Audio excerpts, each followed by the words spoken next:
I'm Arthur Moats, and I'm here to tell you about my new book, The Moats Theory of Life. If you haven't picked up a copy yet, I strongly encourage you to. This book not only is a fun read, but it's a guide to helping you become a person of impact and inspiration. If you are ready to take the next step to improving not only your life, but those around you as well, go get a copy of The Moats Theory of Life, and it's available at moatstheory.com.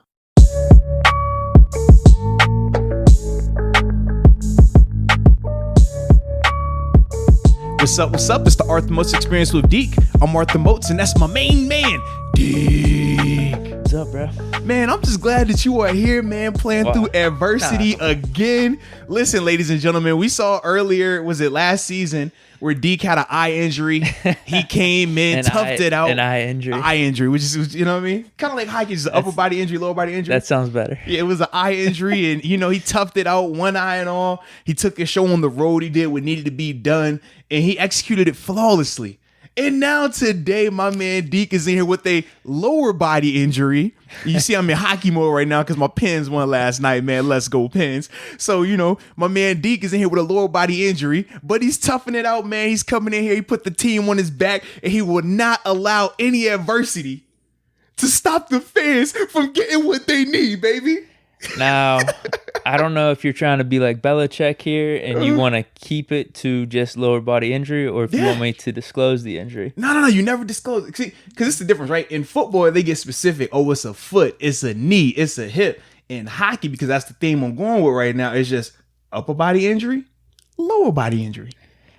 Yeah, it's okay. I'll leave it a mystery. Yeah. I will leave it a mystery.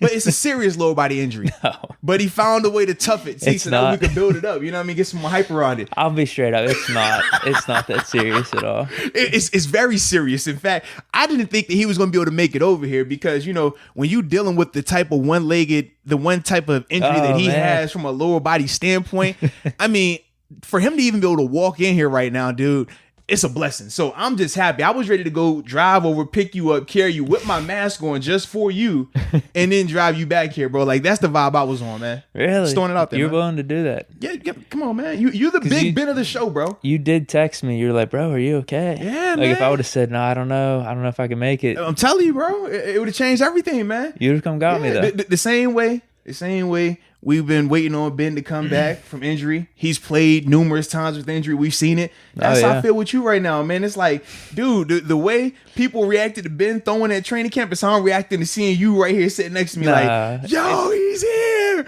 Let's go. It's not like that. Yeah, it is, man. I think you might be the only one, too. It ain't like that. Ben's tougher than me, dude. Nah, man. Come on. Y'all about what? Huh? Y'all about equal when it comes to toughness, man. Nah. I've seen you go through some adversity, bro. Nah. Yeah, man. You find a way to tough it out every time, though, man. Because you're a man of the people. That's why.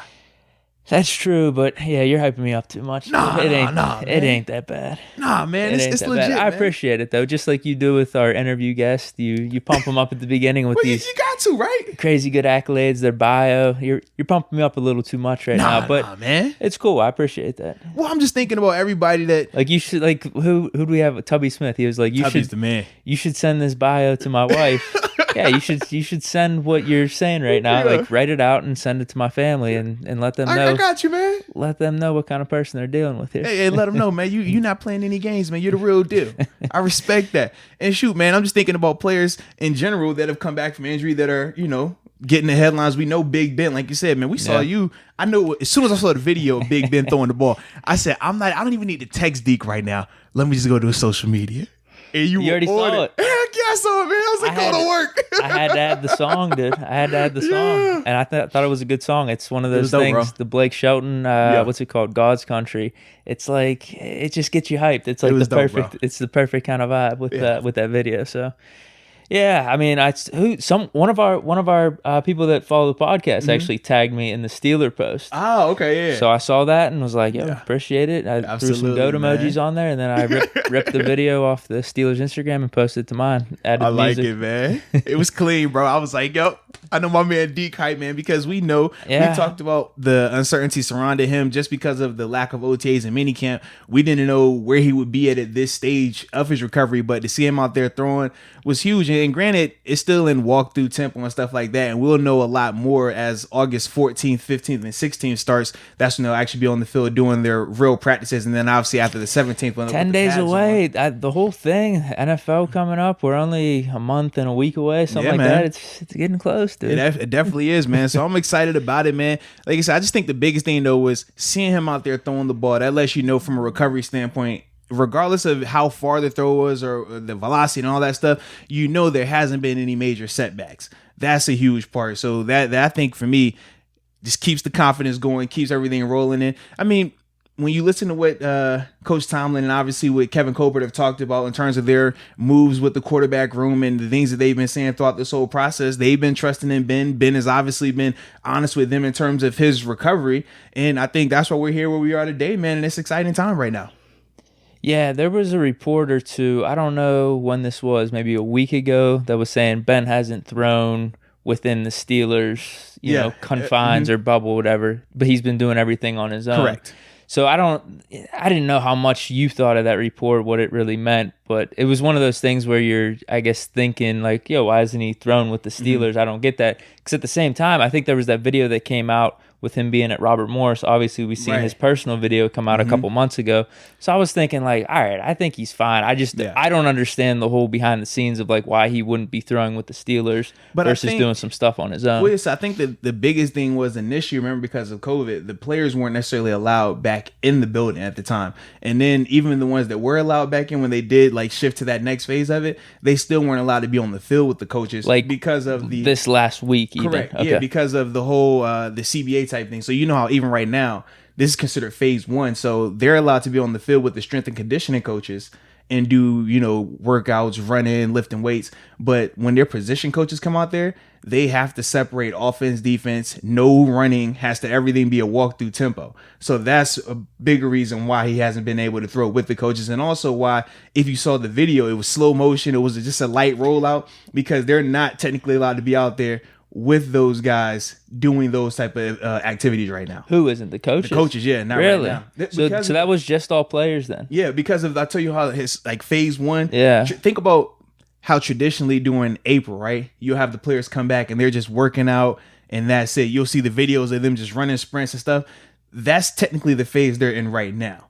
So they'll be in that phase until August 14th. They're from there, now they're able to come on the field with the coaches and actually do 7-on-7, training full 11. Stuff. Well, just for the first 3 days, August 14th through the 16th, they can do that. Then the 17th is when they'll transition to your quote unquote training camp, padded practices, multiple days in a row and things like that. But everything is super condensed. So that's why, I mean, when people are talking about like, yeah, you're probably going to have some guys that aren't as prepared going into the season as traditional, is because of, you talk about it being a month and a week. They don't have technically a month and a week to prepare though. They're going to have, you have to cut that in 2 weeks. And then from there, you go on and so forth. So that's why it's a lot different. That's why it's a lot more. People are like, man, well, from an evaluation standpoint, this could be very difficult, especially when you don't have preseason games on top of that. So that's the biggest issue right now with it. So what we're seeing is some leadership then. Just players coming together and getting these practices in. No. It wasn't a practice though. What is it then? They're just tossing the ball around for an hour? So the way it works is like this, right? So what is that? What is that I'm seeing on YouTube and stuff? I'll explain it to you. So the way it works is this, right? Usually they only showed 30 seconds of him throwing. Yeah, so this is how it usually works, right? All so right. during OTAs, before you get to phase 2 with the coaches out there, after you work out with your strength and conditioning coach, typically like each player, like our groups, outside linebackers, inside linebackers, quarterbacks, receivers, we all separate into our own little groups and you'll go through your individual warm-up period. So your individual warm-up period is going to be football related activities, but it's not like, oh, let's go out here and run these plays, because you're technically not allowed to have 11 guys together at one time. So what he's doing is kind of like his warm-up period for practice. So he'll roll out. He's going to throw some passes to the right, roll out to the left, throw some passes there. The running backs are going to run. All right. I was going to say, I saw a little swing pass to McFarland. So they all go through their little like warm up. If you come like to a training camp practice, right? After they get done stretching, the first 10, 15 minutes of practice, that's what they're doing right there. Just going through, all right, what we'll be doing right now. Okay, I'll be cutting over here. All right, it's routes on air, pat and go. All right, so he's going to throw these balls right here. All right, give me a low bubble, give me an out, give me a stop. And you just kind of go through the motions with that. So that's technically all it is. But it's kind of like just a formality. Like you do it just because you want to be doing something football related instead of just working out. Get the video out there. Wait, now the video part, I mean, come on now. You know, content is king out here, baby. They gonna put just the right angle on it, release it, no context around it, and you just roll with it. But that's all that's going on right now. It was good, dude. I mean, they only showed the one clip on Instagram, but the YouTube was nice. It was 30 seconds. There was probably, this is just a guess off the top, there's probably about 10 throws that were in the 30-second YouTube thing. And then even going back to Robert Morris, you had him throwing a decent amount too. So, I'm excited. It just seems like everything's on the right path in terms of Ben coming back. So yeah, and I mean everything is looking good so far. Like I said, we'll know a lot more once they get to, because they're actually gonna allow you to log in online and watch full practices. Because traditionally you could go to the practice and see them like, okay, what does he look like? But obviously, when it just comes to social media and stuff like that, you can. Dude, that's actually dope. They never did that before. No, because typically you just come right there to the practice. But they're saying starting, I want to say the 17th when they actually put the pads on, you'll be able to log into a link. That's some content for us. Yeah, though, man. Huh? So then you can actually like watch the practice and see like what it actually looked like, which is huge because, like I said, when you're just putting out videos, 30 seconds, 10-second clips, and you see it's all right, slow motion here or it's edited here. Like, no, for real, it's hard to evaluate. No different than when you look at, they had Duck and Paxton Lynch out there doing the exact same thing, and they put clips of him, of both of them up there as well. Yeah, but no one's looking for that. True, but I'm just saying, in theory, like, you can hide people, so to speak. So that's why when they're talking about doing this whole live feed, you can really watch and judge for yourself, which is key because, I mean, you think about every training camp, the team never says if somebody's having a bad camp, right? When have the team ever put that out? No one ever does. The way you find if a guy's having a bad camp or not is because the reporters or the fans who are out there watching these players every day, they're like, this dude keep getting burnt. So don't tell me he's not having a bad camp when I'm watching him have a bad camp. And that's kind of how the information gets out there. So that's why when they're talking about doing that live feed, we're going to all get to see. It's not going to be a mystery anymore. So that's what I'm excited about, man. And not just with Ben, but with all the younger players as well to see, okay, what are they looking like? How long is it going to take them to go? Ike Hilliard, the new wide receivers coach. I was going to bring this up. I didn't know if you wanted to talk about it. Oh, yeah, man. That's my guy, man. Former, that's my guy from Buffalo, man.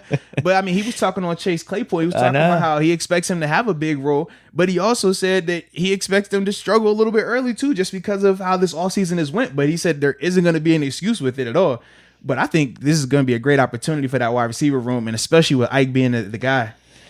It was interesting whenever I saw that quote because he said, I think Claypool's going to play and he's going to find a role in this offense, which it's kind of like a bold take whenever you're saying that for a rookie right off the bat. At the same time, he was providing some context and saying like, it doesn't really matter where you're drafted. If Claypool was drafted in the second round compared to some of the other receivers that were drafted before him, as long as he does those things. And that's the thing. You see the quote that was on internet. It was like, he's going to play. He's going to have a role, whatever it was. It was definitely buffered with him saying beforehand, if you look at the full quote. And this is something I don't normally do. I just look at the headline. I'm actually surprised by this right here, man. I know. And because what he said beforehand was basically like if he does the right things, if he works hard, he'll be able to get in. If he gets the opportunities and takes advantage of the opportunities, then he'll be playing a lot. So yeah, if all those things happen, obviously anyone's going to be playing a lot. But they definitely hit you with the headline. Oh, he's going to have a role. Like the only reason for me, I never had to worry about the headline because I still do the Steelers radio show and we changed our time limit. So when he was doing the audio, like the interview portion of it, we were actually getting that, like having to broadcast it live on our show and stuff like that. So it was cool to be like, okay, I'm hearing this as it plays out. Okay, this is pretty cool. I like it so far. So far, so good. But man, when I think of just Ike in general and what he's going to bring to that group, dude, you got to think about he's a guy that's going to be able to relate to every single person in that room, whether you're Juju or whether you're Chase Claypool or even if you're Deontay Johnson. You talk about a guy Ike, who came in as a 7th overall pick, played in New York, played in a Super Bowl. You talk about media attention. You talk about hype.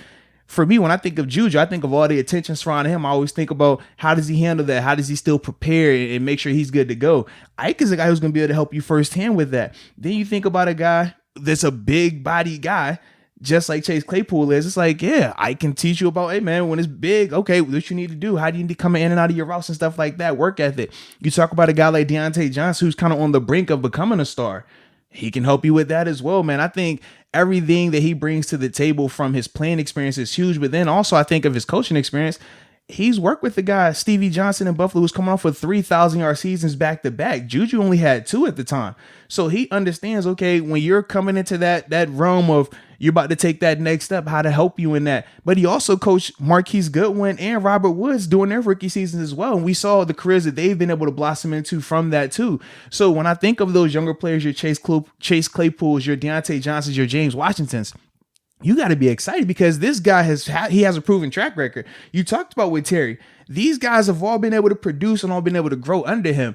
And from personal experiences with them, I mean, he's one of those coaches that you're going to relate to, that you're going to feel good talking with.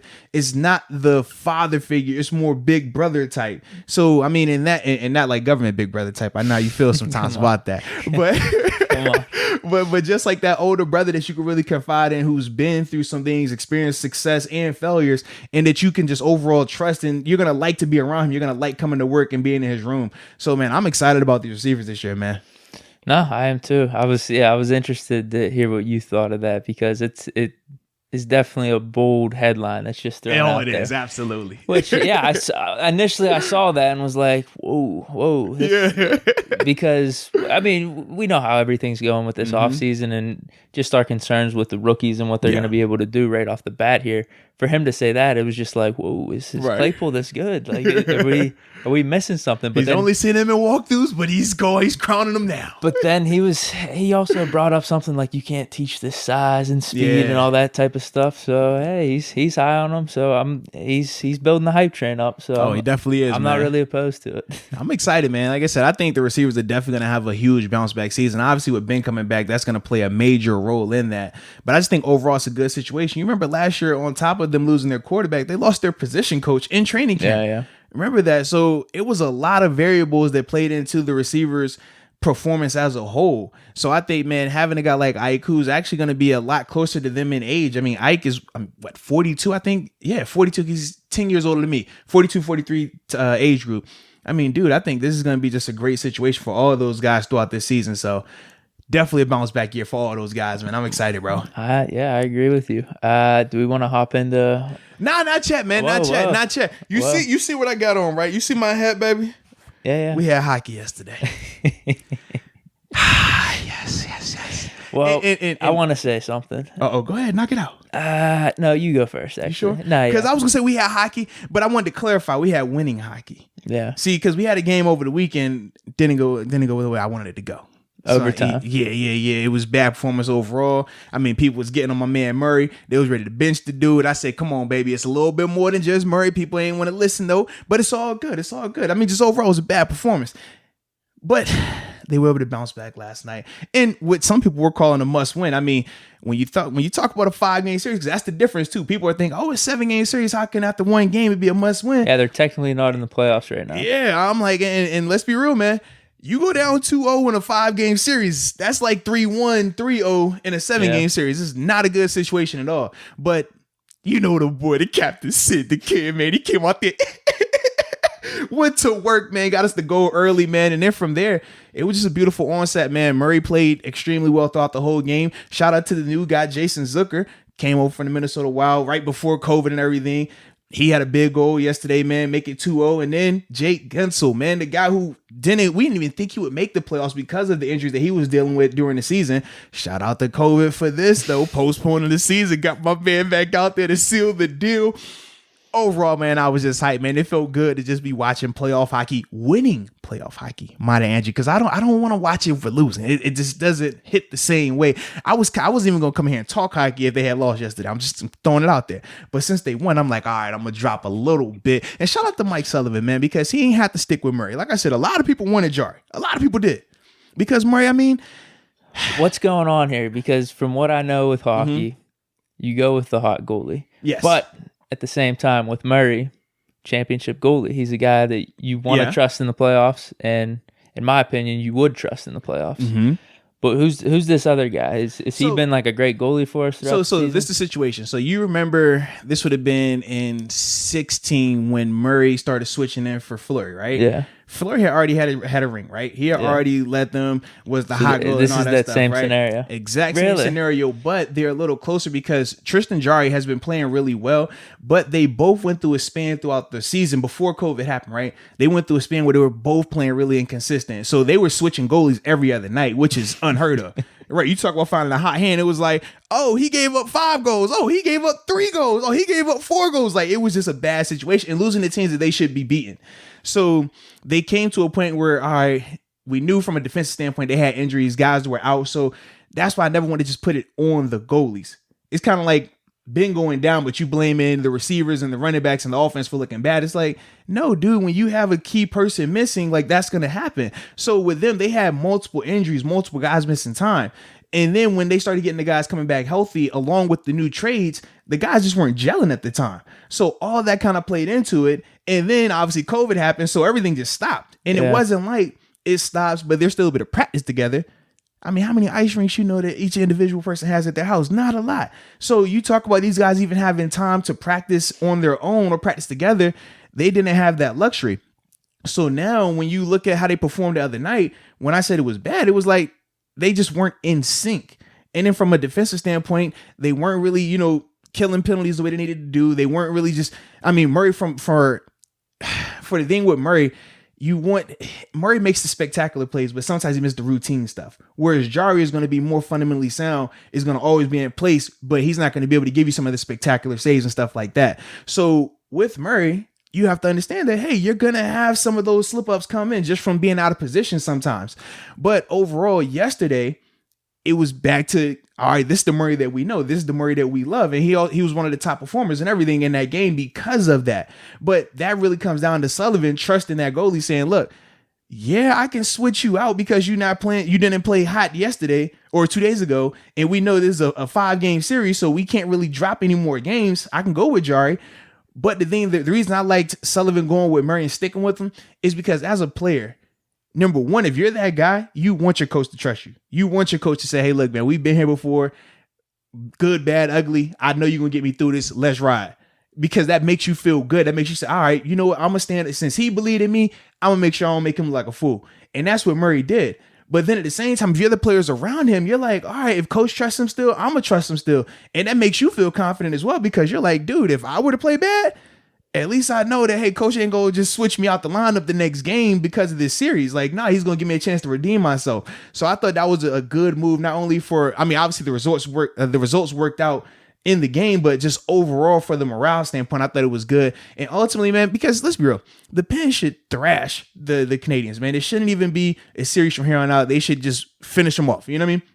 But overall, that was just a good game to get under their belt, especially in the best of 5 series. Interesting, man. Interesting. I've always thought with the Pens that, you have Crosby, you have Malkin, you have these stars, you always got a chance. It's just kind of make the dance and you got a chance, just like in the NFL. You make the playoffs, you got a chance.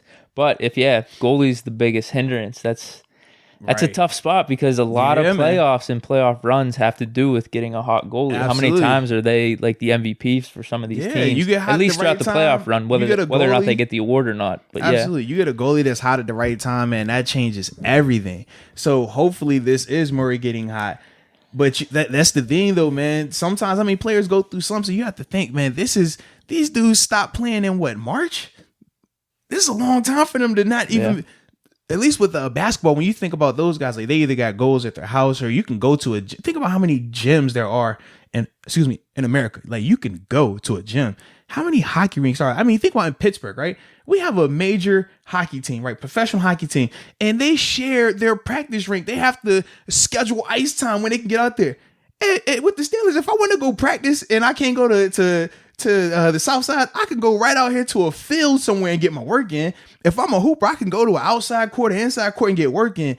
It's not the same when it comes to hockey. So I'm like, I could understand the guys being a little bit rusty in that first game back, especially after the way they were playing going into this whole break.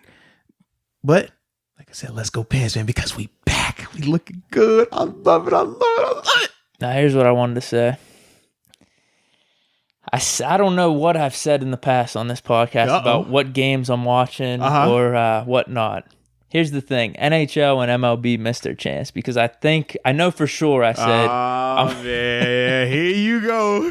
Let's hear this because I know you ain't been watching baseball. Let's go. Go ahead, because you told me I don't care. I will be watching baseball, and then you said even when the rest of the sports start. No. You said I'm still. You said I'm watching. I said, yo, you're not even gonna watch 10 baseball games. You said I'm gonna at least watch 10. You said, in fact, you said because of the condensed season, you told me that you're going to be more enthused because they're going to have a chance throughout the whole time. Well, the Pirates have already blown that chance. You said it. When I said it here. They've accelerated themselves out of the playoffs this quickly. It's bad, bro. It's bad. What I wanted to say, though, my main thing with baseball and NHL, two sports I don't really watch or get into.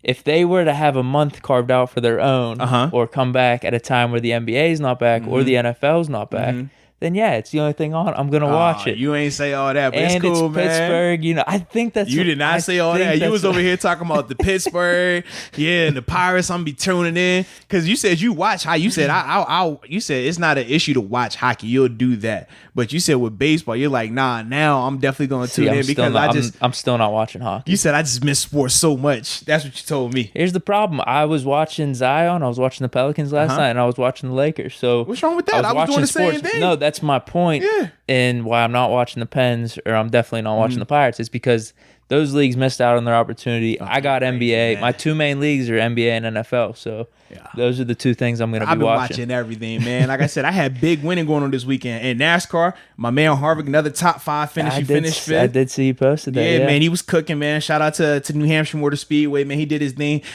Even with that race, though. Oh, man. Well, two things. Yeah, let's go. Do we want to talk hockey? Because I'll watch hockey. I'll watch the Pens. I'll watch hockey, man. I'll for sure watch the Pens. I'm into because if they get on a stretch here, it's going to be worthwhile to talk about. If they get on a stretch, they're going to be on a stretch. See, for me, my sports, I go NBA, NFL, obviously NASCAR, WNBA. I know you watch NHL. it all. Yeah, I mean, you got everything here. I got sports, and not even talking about UFC and boxing, bro. I'm always tuned in on something.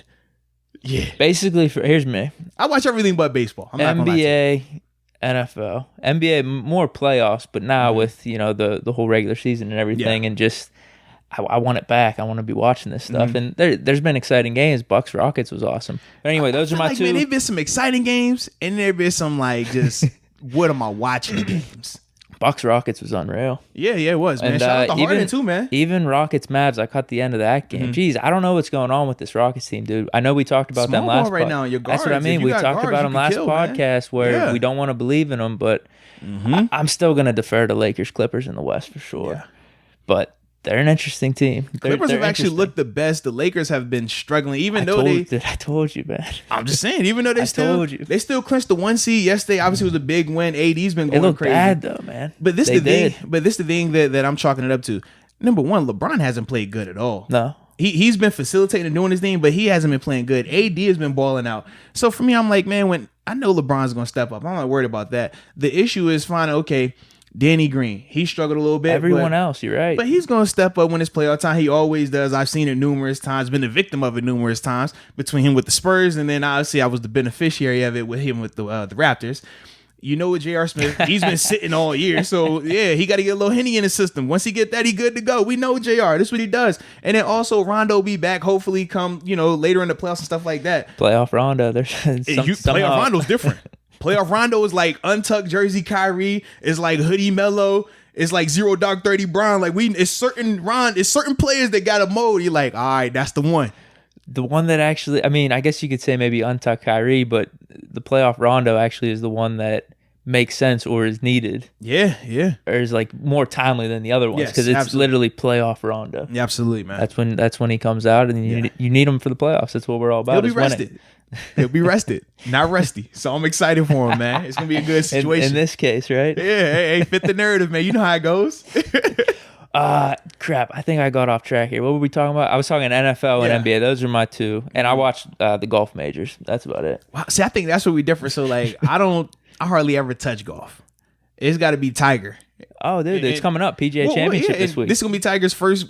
It said his first competitive match in like 5 months. I know he had to match with Brady and all those guys, but he said for him, that was good. Yeah, but for him, he said he just needs reps. He's like he needs reps. So it's gonna be interesting, man. Golf's in a good spot. There's it's just not a good stop it, bro. Yeah, it is. There's a lot of young talent, dude. Tiger. Yeah, Tiger's a young talent now? No. Having got a young talent out here, Tiger. Having the young talent combined with Tiger out there, it's just a fun field. Brooks Koepka, Dustin Johnson, Spieth, McIlroy. Yeah. There's some guys. It is. It just doesn't move the needle for me. I know it's not your game. It's not your game. But what were you saying about NASCAR though? No, man. So I was saying I was just hyped though, man, because like I said, my boy had the top 5 finish. But I will say this, man. He's still obviously in the lead for the playoff standings, but it is getting a little tighter, man. Brad Keselowski, he won the race. Denny Hamlin took second. No. So literally in the standings right now is Harvick at 1, Keselowski at 2, Hamlin at 3. It is tight. I mean, for those two, they're tight. For me, the reason I'm saying it's tight is because Harvick's lead was a lot bigger, but with Keselowski winning this race, obviously they gave him a nice jump in points, and then with Denny Hamlin getting second, it's like, all right, okay, we You a little worried that Harvick hit his stride at the wrong time here, maybe? No, not at all. He's been consistently top 5. No, I know he's been consistently top 5, but he's had those wins, and yeah, maybe could he be seeing an end to his top 5 run is what I'm saying, and these other guys are getting hot. No, I think it's the difference actually, because you talk about gritty performances, right? Yeah. Through all his most recent top 5 finishes, there have been bad situations. Like, okay, for example, in this race, you get caught not pitting, thinking that okay, we're going to get a caution somewhere in here, and then I'm going to be able to pit and catch back up. They end up going like, I think it was like 20 or 30 laps straight, no pit. He becomes the last dude out there with no pit. So his tires are trash. He's giving up major spots. Like that type of bad luck happens. You know what I mean? But he's been having that a lot lately. So if anything, I'm like, bro, you ain't gonna have bad luck like this the whole time. Eventually, how these other guys are getting the breaks right now and they're finishing 1 and 2. Oh yeah. It's going to happen for you. And once it happens, the wins are going to start coming in even more. So I look at it like the other way. Like we're kind of coming on that curve, about to hit our stride. So that's why I'm excited about him, man, because... What do you got? You got, what, about 2.5 more months here? Mm-hmm. So it's still plenty of time. But that's what I'm saying. Like, for me, I'm loving what's going on because even on his worst races, he's still finishing top 10, worst case.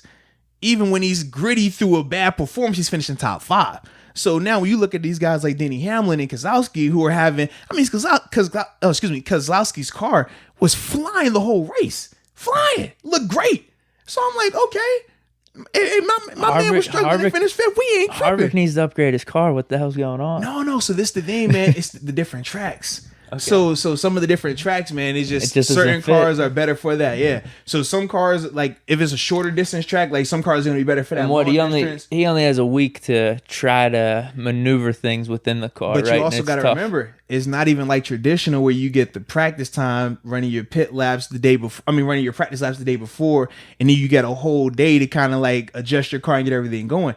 They don't have that luxury right now. They're just showing up. Yeah, they're just showing up and hey, get after it. And usually the way it works is NASCAR give them 2 warm-up laps, make adjustment you got to make, and then it's starting right now. So it's kind of janky right now. You know what I mean? So you don't even get that whole luxury. I mean, it's pretty big on the pit crew then. Oh, yeah, absolutely, yeah. Huge on the pit crew. It takes a team. Yes, indeed, man. But that's why for me, I'm like, if we're dealing with this quote-unquote bad stretch and we're still finishing top 5, imagine when it hits a good stretch. Come on, baby. You know what it's equivalent of? Think about last year, man. I'm hoping for you. Think about last year when Ben went down and we were sitting at 8 and 5 at one point. You're like, how the heck are we sitting here after everything that's been going on? That's what's going on with Hart right now. It's like, yo, how are you sitting here with all these situations, man? You know what I'm worried about, dude. We know how that ended for us. Yeah, but the difference is we've seen Ben have bad performances, right? And then he's like, all right, it hits. And when it hits, it's like, oh, we smooth sailing. No, but we were talking about last year. No. I'm saying last year in the sense of, okay, we've had all these bad things take place. We're still sitting at 8 and 5. But then I transitioned from last year to when Ben, you think about the year when we lost to Miami down in Miami. We've been like 4 and 5 or 4 and 6 before in the middle of the season. But the thing was, 8 and 5 last year, no Ben. But then we think about when we were at 4 and 5 or 4 and 4. Yeah, we won like 7 or 8 games in a row. I remember that. So that's why I'm like, it's a mix of both because we still have our driver. Kevin Harvick is still the guy. He's the Big Ben of it. You got the talent like Big Ben and Harvick. Absolutely, but it's like last year we were. Yeah. We were just getting by. Right. Whereas with this situation, it's like he's had the adversity like how last season was. But you think about the 4-4 seasons or the 4-5, even though it wasn't as major adversity, the one thing was from a talent standpoint, we still had that and we were able to keep going. That's why I'm like, it's a mix of both situations. Okay. So that's why you talk about a guy. Like, I'm still excited for him because I'm like, bro, he's good. You talk about a guy on the other end, Jimmie Johnson. Remember, this is his retirement tour. Oh, he's been having terrible situations, man. Hasn't been finishing races multiple times. Top 15 finishes. Like it's been a bad situation. He should have just laid low. He should have just hung it up. No one predicted COVID. I think if because the thing is, when you have a big team and you have a day or two to get your car right, that changes everything. Right now, it's just kind of, all right, we're going to wing it with this car, wing it with this drive, and then just kind of go with it. But Jimmy's been a part of some accidents too, and not all of them in his fault. So it's multiple things that's played into it.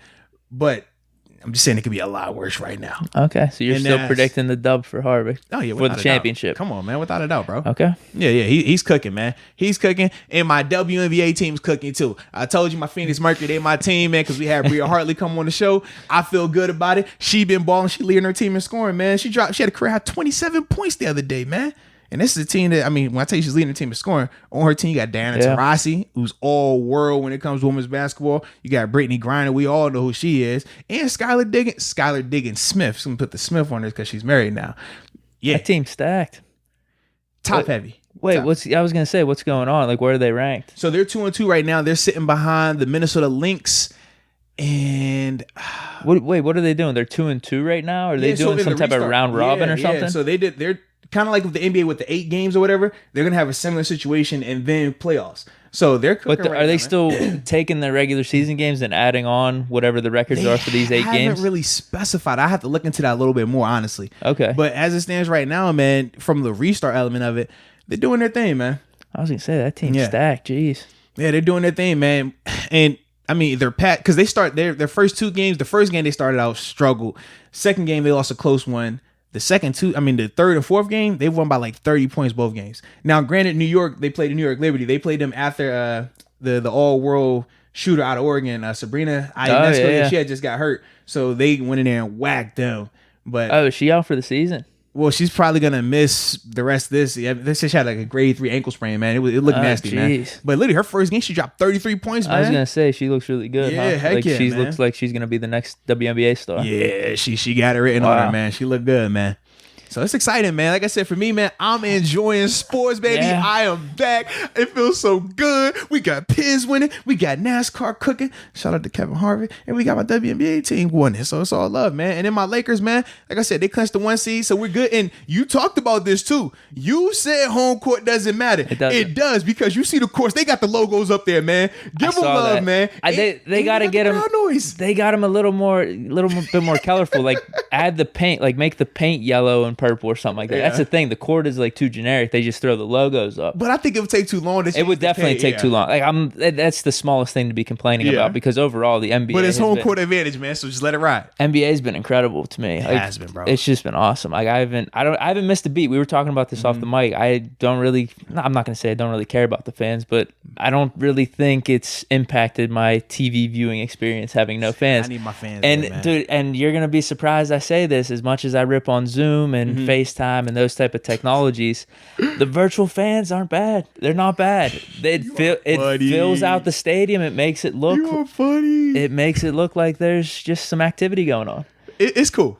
It's cool. It's getting by right now. That's all that matters. I'm getting by with it. So it's been fun, man. Like I said, I've been enjoying it, man, because even with the Lakers struggling early on, they still clinched the 1 seed. But right now, you talk about the Clippers, bro. Between them, I think it's there's not much difference. Yeah, it's like a 1 game difference between them, the Rockets and the Nuggets. And the Nuggets, yeah, they're all like 1 game apart. So that's why I'm like, yeah, it sounds good. Oh, you ain't worried about the seed and this and that. Like, I'm not. Yeah, all right. I'm still not, dude. Yeah, they mess around and draw the Rockets you want to. Mess around and draw one of these sleeper teams you want to. You saw your boy Nikolai Jokic? Yeah, that boy was hooping. did? Well, yeah, him and Porter Jr. Yeah, Porter Jr. man. is having a coming out party too. I'm just throwing it out there, man. I'm just telling you, man. I guess Bull hasn't been as hot as I thought. It happens. It's cool.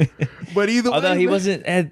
See, I was watching the game yesterday. I saw him on the court. I didn't see him do too much, but I saw Porter Jr. I don't know. Porter Jr. went crazy. I don't know what Bull's final stat line was for yesterday's game, but I know his first game it wasn't anything crazy. But they only gave him like 12 minutes, so it's for a reason. They need to give him more time. Zion had 12 minutes. And you saw what he did.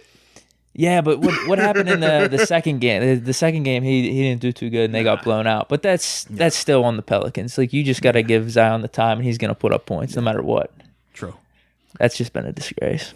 Hey man, but I'm just saying, it doesn't look like they want the 8th seed. But now they got him more time yesterday. They got him more time yesterday. All I'm saying is you talking about it's not going to matter this seed, and it's going to matter, baby. Watch. Okay. What do you mean? Watch. How's it going to matter? Because you get that bad matchup. I'm telling you don't want that. All right. There's certain teams you do not want to see right now, man. If you're one of the top 4 seeds, though, what's it matter? All right. What's it, man? You got the Mavs, the Jazz.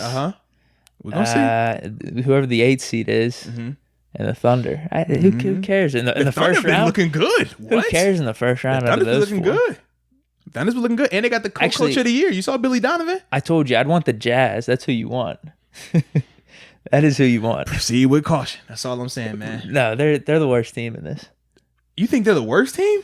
Who's out of the teams that are going to make the playoffs? Oh, okay. I was going to say, they're not the worst team. Stop that, bro. Yeah, you got the Spurs and the Suns, but...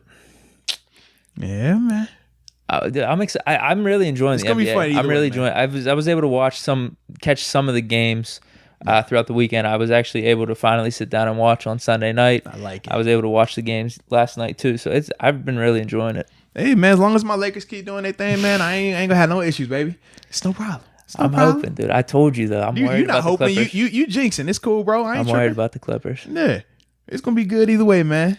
All right, we ready to get man. Into this? What we teased last week? Yeah, man. So we teased it last week, man. We talked about we were gonna do our official rankings for this 2020 season because let's be real, it's training camp time, and this is what we do. So we have our top 10 running backs officially ranked for this season. I got my computer this time, not my phone. Like this is how serious I took this one.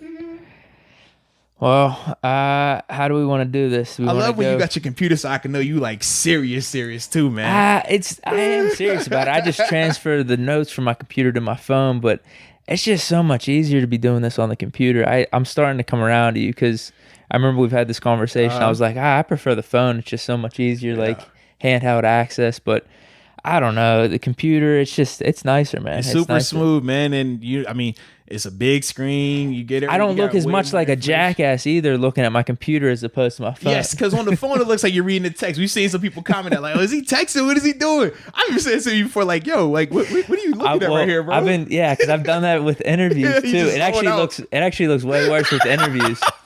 But I'm just looking at my notes or going over things, or if the person we're interviewing mentions something, I'll just like look up something, maybe follow up with that, and it just looks bad. It looks really bad. Whereas you could do it on the computer, and it's like, oh, he's working. This is like exactly. You could be on Twitter, Facebook, doing whatever you want on the computer. It looks totally. It's like, yo, he's focused though. You got the phone and like, oh, he's texting. Who are you talking to right now? Like that. Yeah, bro, pay attention. What are you doing? That's definitely it, bro. That's definitely it.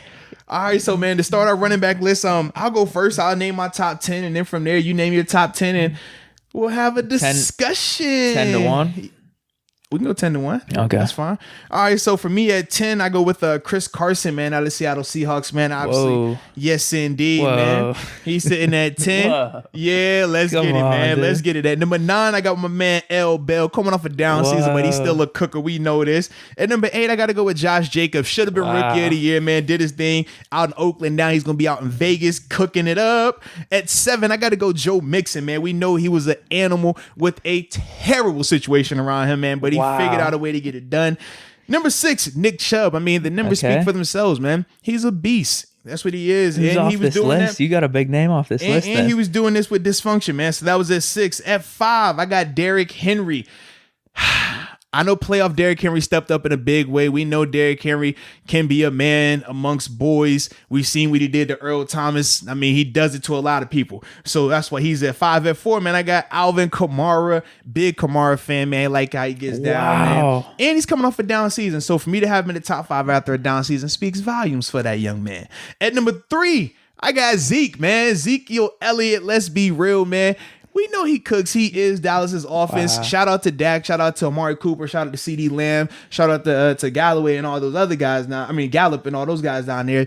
But we know, man, Zeke is the guy. He's the person that stirs that drink. Baby, that's it. Yes, sir. At number 2, man, I got new money. Christian McCaffrey, man. Mr. Run Wait, number 2? Yeah, man. Whoa. Mr. Run CMC, man. I got him at 2, man. Listen, man, he was the only bright spot on that Panthers offense last year that was very, very dismal. I mean, we know they didn't have Cam Newton. We saw the situation with Kyle Allen. They even fired their coach during the season. But Christian McCaffrey figured out a way to continue to ball like he did what he did. And at number 1, man, it's simple, man. It's not even a debate. I got young Saquon Barkley, man. He has been balling in New York. Situation has been terrible between Eli transition to Danny Dimes, but between running the ball, between catching the ball, between blitz pickup, you name it, he does it. He can hit a gear and go. That's why he's number 1 on my list. Let's go, man. Wow, you left a big name off this list. You know who it is? Let's see who you got, man. You know who it is? Let's hear who you got, man. I want to hear this big name that's on your list then, that I left off of my list. Because, see, I don't go off of names. I go off productivity. I can't believe you threw Bell in there, dude. Mm-hmm. I wanted to so bad. I wanted to throw him and Connor. And I tried to just take every angle and do it. I just couldn't do it, man. Okay, all right. I got Mixon at 10. Wow. Okay, go ahead. Listen. Let's go. I got Fournette at 9. Okay. He big year for him last year, man. Rushing and receiving.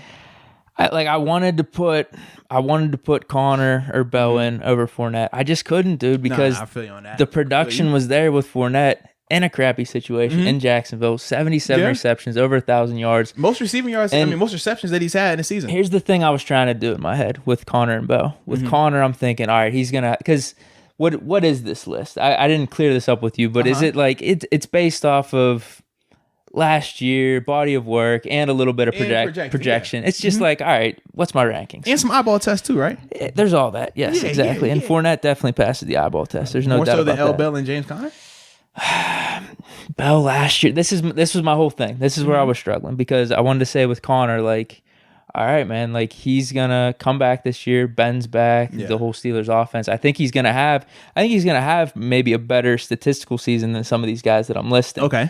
But whenever I was looking at it, I'm like, all right, if I just throw these guys in the Steelers offense, what would they do? Exactly. Right. And if we're throwing Fournette in the Steelers offense, I think it's I mean, remember we was over here talking about what if they traded for him? Like, I know. And Fournette was able to do that in Jacksonville, as opposed to Connor was banged up. It was just a bad year last year. It was just bad. So that's why I got Fournette at 9. I was thinking the same thing with Bell. Like, I don't want to completely go off of his last year with the Jets. 3.2 yards per carry. It was a dismal year for him. Yeah. I think it was a lot due to the Jets. Their stats out there where, like, he was attacked at the line quickest than any other back in the league. Their offensive line was trash, but then you also remember Sam Darnold missed almost a month of football because of the whole kissing situation. I don't even want to start. I don't know if it's kissing for real or not, but you know that thing. So I didn't want to go completely off that, and I wanted to put Bell up there, but I'm thinking in terms of his year, if we're thinking projections, I don't know if he's going to get the opportunity to be that much better, where he's going to catapult himself back in the top 10. I think he's going to have a better year. Yeah.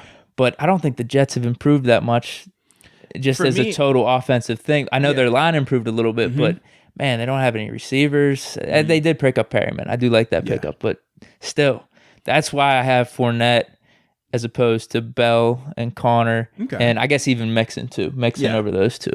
So I would have them probably at like the 11 and 12 range if I were to. Yeah, I can see it. It was tough, man. It was tough. You know, I wanted to put them up there so bad. I know you did, man. But I was just looking, and I couldn't do it. I had to put Fournette. I'm a little surprised too, because when you shot me the text asking me, I'm like, oh man, he about to do it. I said, are you going to throw JC in that top 10? L Bell at 1, JC at 2. I can feel it. Here he comes. I couldn't. I got both of them off my top 10. It hurt me, dude. It hurt me. What were you going to say? Oh, so for me, man, back to what you were saying about with Le'Veon and the Jets offense. The only reason why I'm projecting him to be in there over a Fournette or over James Conner is because I'm banking on Sam Darnold being there the whole season. Sam Darnold the whole year, their offense looked drastically better. When Sam Darnold missed time, that's when L. Bell was getting absolutely destroyed, along with their offensive line being trash. But they did pick up some pieces on the offensive line to make it better. They, like you said, with Perriman, they did add something out there.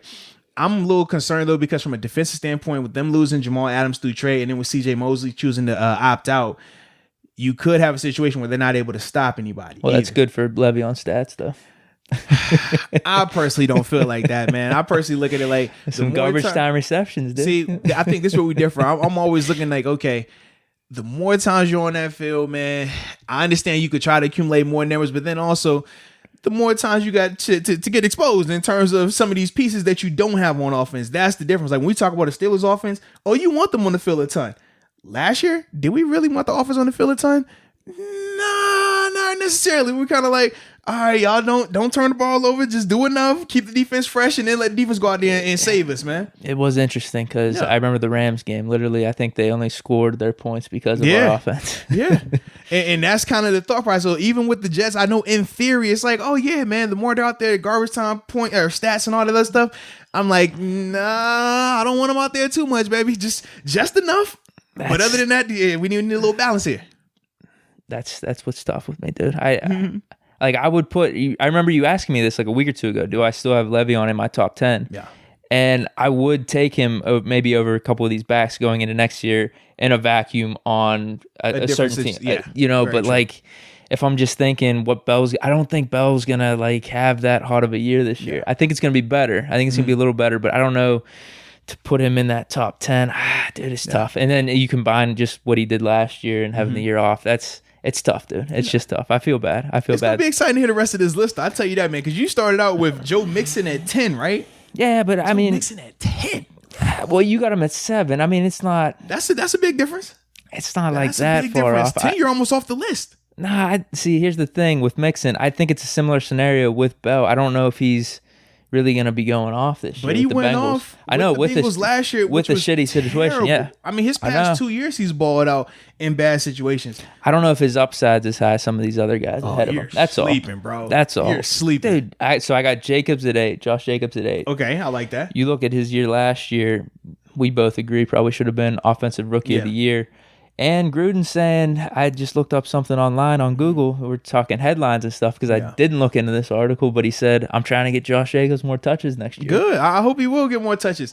He don't have more upside than Joe Mixon, though. I'm just throwing that out there. What do you mean? From my personal experience, nah. Joe Mixon is an animal, bro. No, I know. You're high on Mixon, but if you look at Jacobs' stats over the course of, I know he only played 13 games last year, and you know how I like to do this, average things out. Here we go. He would have had over 1,400 yards, and it would have been between 8 and 9 touchdowns.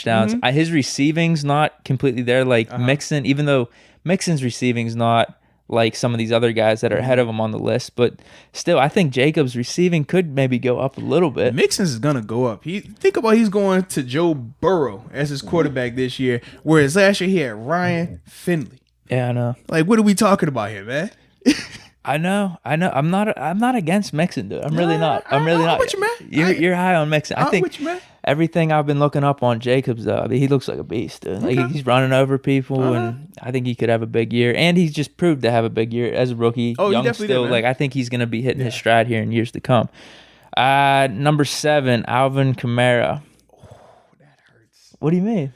Kamara's my guy, man. I had him at 4. You got him at 7. You had him at 4. Yeah, you have him over Derrick Henry. I did, man. I thought you wanted Derrick Henry. I'm surprised Derrick Henry gonna be on your list. Is he on your list? He might not be on your list. He's messing with you, man. He's up there, dude. I know you're a Titans hater. You are a Titans hater. He's up there. He's up there. No, Kamara's at 7. Dual threat running back. We know how good Kamara is. Yeah. I think compared to some of the backs that I have ahead of him, the only concern is these backs versus Kamara is that you could just like count on them to like close out a game. You know what I mean? As opposed to Kamara in the Saints system is like a perfect fit for him. Yes. I don't know if he's necessarily doing what he's doing with the Saints on another team. So I think that's just why I have some of the other running backs ahead of him.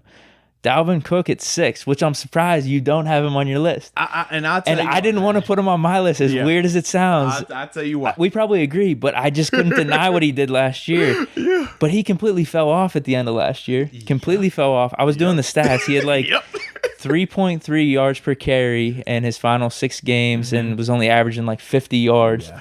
And then I know he had a really good game against the Saints. At the same time, we want to say it's really good. He still only averaged 3.3 yards a carry, something like that. I know, man. And then he just wasn't there at all for the 49ers game. Yeah. You could blame that on Cousins. You could blame that on whoever. But still, he wasn't there.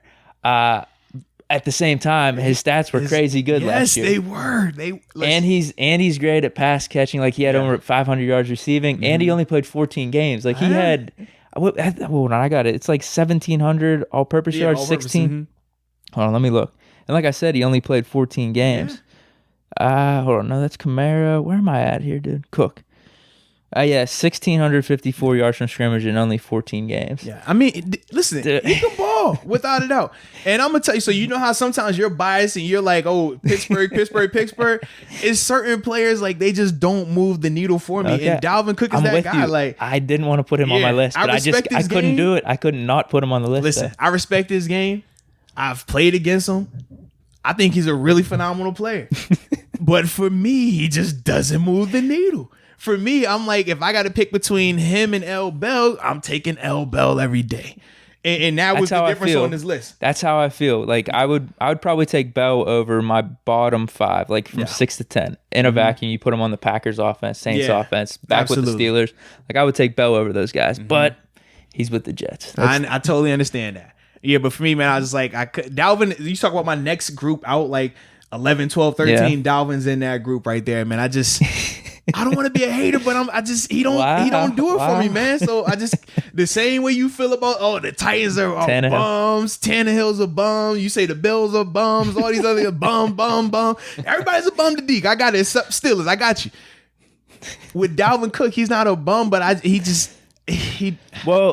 big thing to me too is one of the biggest things is the injury concerns too. Very true. His first 2 years, I just don't know if he's a guy you can trust. Yeah. And you want to consider his last year and say, all right, no, he had this big year last year. I think he's more of what he did last year as opposed to the first 2 years. But like I said, he fell off at the end of last season, which is concerning. If you want to talk about trust, can I trust this running back? Yeah. At the same time, could the end of last year just chalk it up to some weirdness that happened? Because the his full body of work last year, the season was incredible. Full body work last year, but full body work throughout his career. But I think even though, if you look at his second year, he was having a really good second year until he got hurt. Very true. So I just couldn't keep him off the list. That was the thing. I'm not the biggest Cook fan either. I'm really not. I'm not a guy. I'm not a Dalvin Cook guy, man. I'm not going to draft him in fantasy. I'll tell you that right now. All right, my 5 was Nick Chubb. You had him at 5 too, right? I had him at 6. Yeah. Who'd you have at 5? And you had Kamara at 4. Okay. Nick Chubb at 5. Derrick Henry at 4. Okay, all right. Now this is where it gets interesting. Wait, where'd you have Henry? You had him at 5. I had him at 5. Yeah. All right. So listen, with these top 3. Here we go. With these top 3. Here we go. With these top 3, I don't care where you have any of the top 3. As long as they're the same top 3. As long as they're the same top 3. I don't really care because I got Saquon at 3. I got Zeke at 2. McCaffrey at 1. Fair enough. I don't really care. I'm not going to make this big argument against Saquon because, dude, if you look at his rookie year, because I was comparing him to Zeke. I have Christian McCaffrey. Dude, his year was just a monster year. 2,300 yards from scrimmage, 100 receptions, over 1,000 yards receiving. Yeah, that's cool. Wait, hold on. Hold on. Let me get to my thing with Zeke and Saquon because I got Zeke over Saquon at 2 based off body of work. Just because, dude, his first 4 years, whenever you compare him to there was 2 or 3 running backs that have only done what he's done in the first 4 years. Let me see if I have this copy and pasted here. If not, then we're just gonna say it was 2 or 3 elite running. It was LT and Terrell Davis and Zeke. It was the amount of total yards, and his first receptions, X amount of games. And it was 3 things that you could do with a lot of people. And because people, dude, listen, I was watching the NBA this weekend. And they're trying to toss Chris Middleton into Larry Bird and dude, these 4 other guys. They will statue He's the only person to score 15 points in a 2-minute span in the third quarter in the first part of the third quarter. There was like 5 guys, and it was like Larry Bird and like these all-time greats that they were throwing Chris Middleton into this list, which I actually think he did have those numbers, but I think it was like a 49.4% shooting, and they just threw him in there for the 50. Yeah. They just added him in. But anyway, my point is, you could throw all those stats in there, whatever. You could make it seem like whatever you want it to seem, but Zeke's first 4 years have been pretty much incredible. Oh, absolutely. Especially with him missing 6 games in his second season. Absolutely. So that's why I give it to Zeke. At the same time with Saquon, he's had more yards from scrimmage in his first year than any of Zeke's 4 years. Yes. But he's only played 2 seasons. He was a little banged up last year, a little bit of a down year. So that's why I got to give it to Zeke. I think Zeke's the better pure runner as opposed to Saquon, but Saquon's got that receiving ability. He had 91 receptions in that rookie year, which is crazy to me. Was it 91 or 77? I can't remember. It's one of those two numbers. But anyway, with those two, that's why I got to give it to Zeke over Saquon. And then Christian McCaffrey, like I said, that year he had last year. And if we're talking about running backs, which is why we have Kamara in our top 10 too. Very true. They fill a different need now. It's just we want to win games. We want to put up yards. It's just, however, is it receiving? Is it running the ball? It doesn't really matter. And McCaffrey can do all that stuff. Yeah. So I'm not going to knock him for maybe being a little bit less of a runner than Zeke and Saquon or even Derrick Henry. Like his ability to get those receptions and just his overall playmaking ability and to put up yards like that in a shitty offense, like we were talking about with Carolina last year, that's impressive to me. Yeah, I think when we come to those 3 guys, top 3, I don't. Yeah, whatever you want to do, man. The reason why I go Saquon is because I still love the pure element of my running back dominating as a runner, not as a receiver. And Saquon still can do it out the backfield catching the ball. Yeah, it was 91 receptions. That was right. And obviously that's where McCaffrey excels as the receiving threat out of there. But it's just certain things. It's like with Zeke. Zeke dominates from a running standpoint, but he isn't one of those type of guys who's catching, like I said, 80, 90 passes. Whereas with Saquon and McCaffrey, they give you both of that. But the reason I go Saquon is because I know I can line up under center, hand him the ball off, and he's going to cook. I know I can line up in a gun, throw him the ball, he's going to cook. Close that. Those two, I think Zeke and Saquon can close out a game for you a little bit more than McCaffrey. Yes. Whereas McCaffrey, though, just like Kamara, they can take over games and cook throughout the whole game. Yeah. But you're just like, I have no way to stop this dude. Right. But the thing is, I think about what Kamara, remember when he was really dominating, obviously this last year he dealt with some injuries, when he had Ingram, because Ingram was more of your thumper, your closeout type of guy, but Kamara, because of the mismatches that he creates, he's able to do some of those things where he can just take over throughout a game. But for me, like I said, I love when it's because I mean with L. That's what 4 years I seen it. I was a recipient of it, man. Like we know you could throw him the ball, he was gonna cook, and then it's 4 minutes left in the game. Elbow was getting the ball every single time, and there's nothing you could do to stop Titans it, game was the big one. I remember that one. He just dominated that game. I'm not opposed to it at all. I think either one of those two could overtake the top spot. I think Saquon, if between him and Zeke, has the better upside to take over that top spot, just because he could do more, I think. Man, just a little bit more. But like I said, with Zeke's body of work and what he's just been able to do, that's why I got him at 2, Saquon at 3. And Christian McCaffrey, I just can't deny that last year. That's an absurd last year. This is the thing that I want to know, though. So we talk about with Zeke and we talk about with Saquon.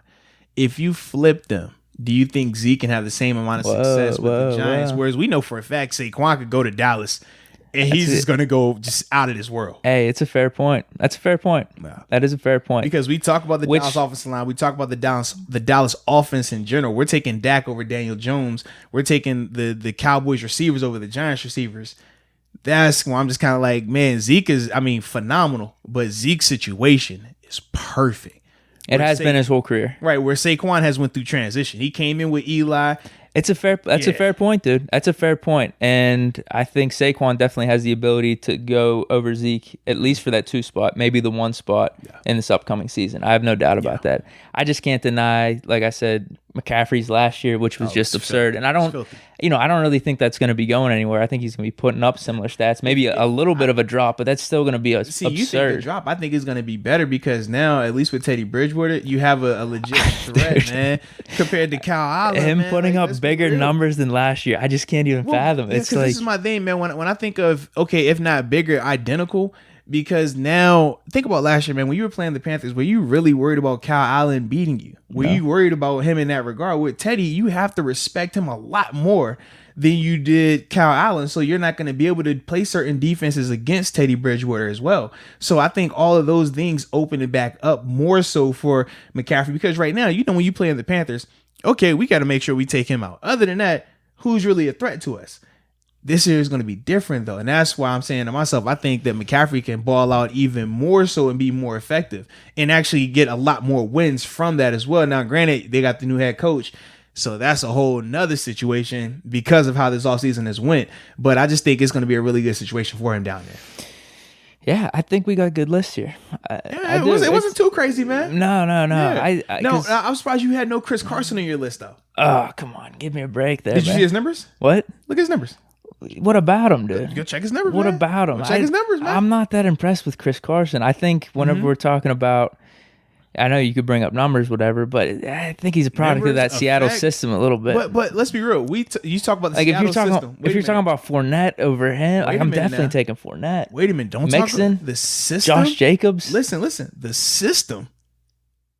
If Russell Wilson is off of that offense, what is that system? If Russell Wilson is off of that team, Russell Wilson is the system. Yeah, exactly. So it's no system there. Russell makes things happen out of nothing. Russell Wilson, but Carson has balled out for 2 years in a row in there, man. That's all I'm saying, bro. I think if you're putting Fournette up there, who's the other guy you don't have on the list that I do? I tell you, it's Dalvin. Yeah, Dalvin Cook and Fournette. That was my hater move. But I have Mixon and Jacobs and Kamara in my lower top 10. Right. So I would just take all of them over that's the Chris Carson. So I got L. Bell and Chris Carson at 9 and 10, and you had Fournette and Dalvin Cook. Dude, Fournette though.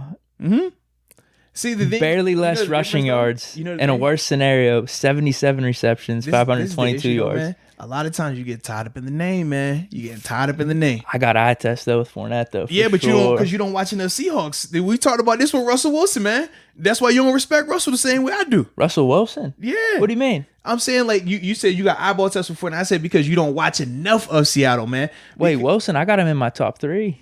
Is he number 1? He's not 1. You got him number 1 QB. Where you have him at? Top 3. What's top 3? What do you have him at? I got him in top 3. So where is that 3 or is that 2? Where is he at? I'm not going over my QB rankings yet. Okay. All right. We'll get that though. You got him at 1, dude. I'm not going over my QB rankings. We'll talk it though. 1? What? Yeah, I haven't gone over my QB rankings, but we'll get to it. I got him in the top 3. Yeah. I don't even want to know who your top 3 is. Because it's gotta be nonsense. There's certain things. I'm probably going to be putting some more weight on one thing over another when it comes to my QBs. He said Wilson top 3. Someone's missed a year, man. So there's going to be a little bit more push towards projection. Yeah. This is funny. We're going to get to that, though. We're going to get to it. Are we going to save that as the last position? Yeah, we might need to, because that's going to be one of the ones that just breaks the internet. I can feel it, man. It has that type of potential when it comes to the QB list. But either way, it's all love. It's all good. I'm just trying to prepare people. That's all. It's all good, That's man. all. I was putting out some hints yesterday. I'm just preparing people for what's about to happen. It's all good. We already know. It's all good. So just a quick recap, man. My list from 10 to 1, I had Chris Carson at 10, L. Bell, Le'Veon Bell at number 9, Josh Jacobs at 8, had Joe Mixon at 7, Nick Chubb at 6, Derrick Henry at 5, Alvin Kamara at 4, Ezekiel Elliott at 3, Christian McCaffrey at 2, and then Saquon Barkley at 1. Mixon 10, Fournette 9, Jacobs 8, Kamara 7, 6 Cook, 5 Chubb, 4 Henry, 3 Saquon, 2 Zeke, and number 1 McCaffrey. I like it, man. So that was fun, bro. That was fun. It's a good list. Absolutely, man. And I don't know which list we're going to do yet for the next one, but we're going to have to come back with another crazy banger, man, because this is what the people want, we're man. We're going to do all positions? Like defense and everything? Absolutely. Okay. Yeah, we're going to go down there. I know you like defense. You got to throw some defense in there, baby. Pass rushers, inside linebackers, safeties, corners, overall defense. We're going to cook now. I probably won't be, my list won't be as good for those, but I'll try my best. Hey, man. Because you know I'm an offense guy. It's all love. we helping you grow. That's the whole purpose. There, man. I'll do some in-depth stuff though. I'll get it to make sense. Yeah, so we all good, man. But shoot, man, that was fun, man. That was good. Appreciate everybody for tuning in, all the subscribers, man. And like I said, everybody that's been checking out Deke, he ain't got the taco meat out there today, but Deke, it's like 90 degrees. I got a hoodie on. Hoodie, pants, but it's all love. He's here through injury, so that's all that matters, all right? Yeah. So we appreciate everybody for tuning in, man. And until next time. Peace.